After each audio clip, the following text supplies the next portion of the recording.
Always alerting, always tracking.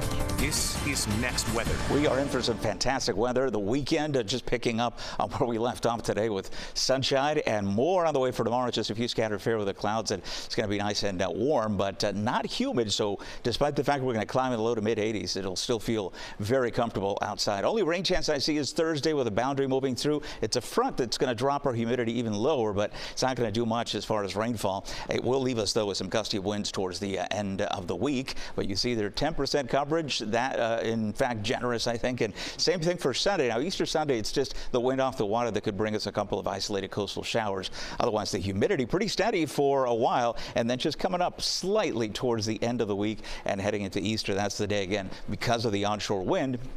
We'll start climbing as far as the moisture and the humidity as well. So it'll start feeling a little muggier than it will be the next few days. Pretty quiet as far as the weather map here. Breezy conditions after the front. That is something we'll have to worry about as far as boating and for beachgoers there, because the rip currents are going to return. That will be a high threat. And also the small craft advisories will likely, typical stuff that happens in South Florida waters when the winds come up.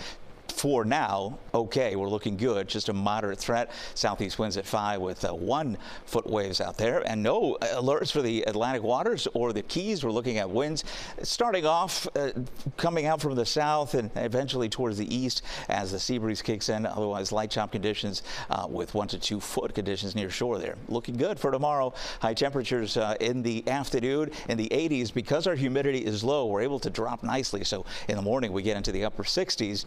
By the afternoon, a good jump into the low to mid 80s. I think Wednesday in the next weather 7-day will be the warmest of the next few days. It'll be 86, perhaps even some upper 80s. Still dry though. And then for Thursday, there's that rain chance at 10%. That would be it. Friday will transition into some stronger winds. That will set the stage, I think, eventually with that persistent wind off the water to moisten up the atmosphere, at least at the lowest levels, to give us a couple of isolated showers. And again, that would be for Easter. I think Saturday will be mostly dry. Saturday will be dry, and Easter will be mostly dry is what I should say, because not expecting much as far as rainfall. In fact, pretty dry next weather 7-day here with temperatures continuing next Monday. Average this time of year 84, and that's where we'll be.